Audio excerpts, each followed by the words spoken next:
સુરત શહેરના પાલ police station વિસ્તારમાંથી કોપરના કેબલની ચોરી કરનારા આરોપીઓને પાલ પોલીસ ટીમે માત્ર ગણતરીના દિવસોમાં જ પકડી પાડી મોટી સફળતા હાંસલ કરી છે.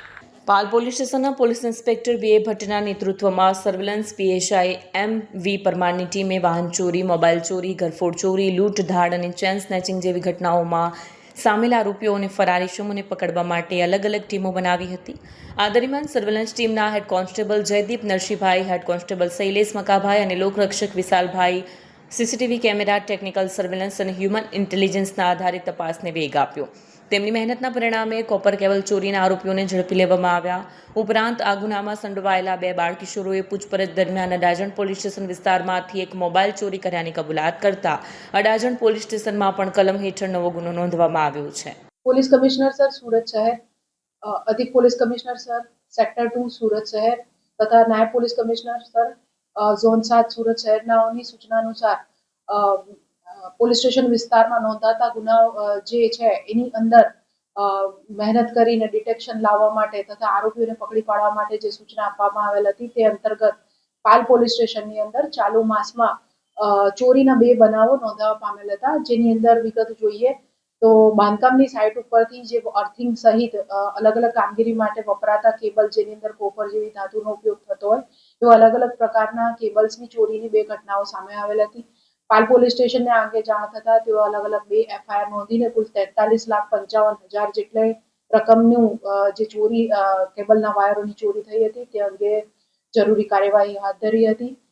પાલ પોલીસ સ્ટેશનની ટીમ દ્વારા આ બંને ગુનાઓમાં કુલ 5 આરોપીઓને ડિટેક્ટ કરીને જરૂરી કાર્યવાહી કરવામાં આવેલ છે, જે પૈકી 3 કાયદાના સંઘર્ષમાં આવેલા બાળકિશોર છે તથા અન્ય 2 આરોપીઓ છે જેની ધરપકડ કરી રિમાન્ડ મેળવી ગુનાની તપાસ પાલ પોલીસ સ્ટેશન દ્વારા હાલમાં કરવામાં આવી રહેલ છે.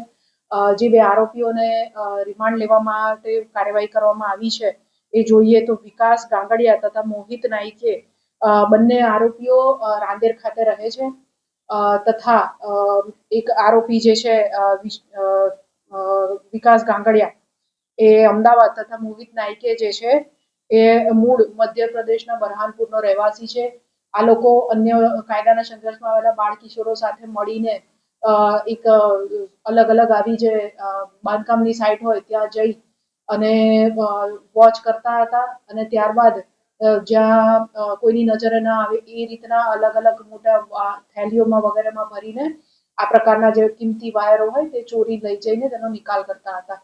આ લોકોની સાથે આગળ આ જે ચોરીનો માલ છે એને કઈ રીતે વેચતા હતા, ખરીદનાર કોણ છે વગેરે મુદ્દાઓ અંગે પાલ પોલીસ સ્ટેશન દ્વારા અત્યારે તપાસ ચાલી રહી છે. આ લોકોનો ગુનાનો ઇતિહાસ જોઈએ તો પાલ પોલીસ સ્ટેશનમાં 2 ગુના તથા અડાજણ પોલીસ સ્ટેશનમાં 1 ગુનો નોંધાયેલો છે.